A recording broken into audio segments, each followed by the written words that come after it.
एक तनख्वाह से कितनी बार टैक्स दूं और क्यों?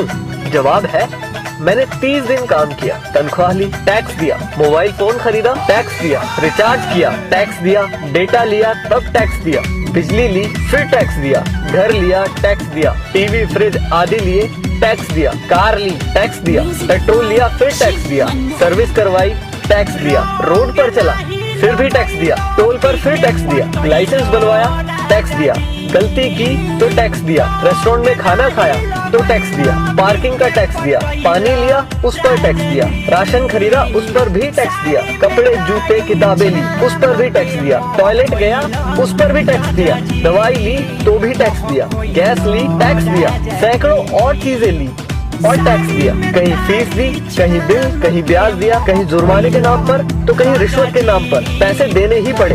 ये सब ड्रामे के बाद गलती से सेविंग में बचा लिया तो फिर टैक्स दिया। सारी उम्र काम करने के बाद कोई सोशल सिक्योरिटी नहीं, कोई पेंशन नहीं, 5 साल के MP MLA रहते तो बात और थी। कोई मेडिकल सुविधा भी नहीं, बच्चों के लिए अच्छे स्कूल नहीं, पब्लिक ट्रांसपोर्ट नहीं, सड़कें खराब, स्ट्रीट लाइट खराब, हवा खराब, पानी खराब, फल सब्जी जहरीली, हॉस्पिटल महंगे, हर साल महंगाई की मार, आकस्मिक खर्चे व आपदाएं, उसके बाद हर जगह लाएंगे। सारा पैसा गया कहाँ? करप्शन में, इलेक्शन में, अमीरों की सब्सिडी में, माल्या जैसों को भगाने में, अमीरों के फर्जी दिवालियां होने में, स्विस बैंकों में, नेताओं के बंगले और कारों में और हमें झंडू बाम बनाने में। अब किसको बोलूं कौन चोर है? आखिर कब तक हमारे देशवासी यूं ही घिसटते जिंदगी जीते रहेंगे? मैं जितना देश और इस पर चिपके परिजीवियों के बारे में सोचता हूँ, परेशान हो जाता हूँ। समय आ गया है कि किसी की भी भक्ति से बढ़कर देश और देशवासियों के बारे में सोचें।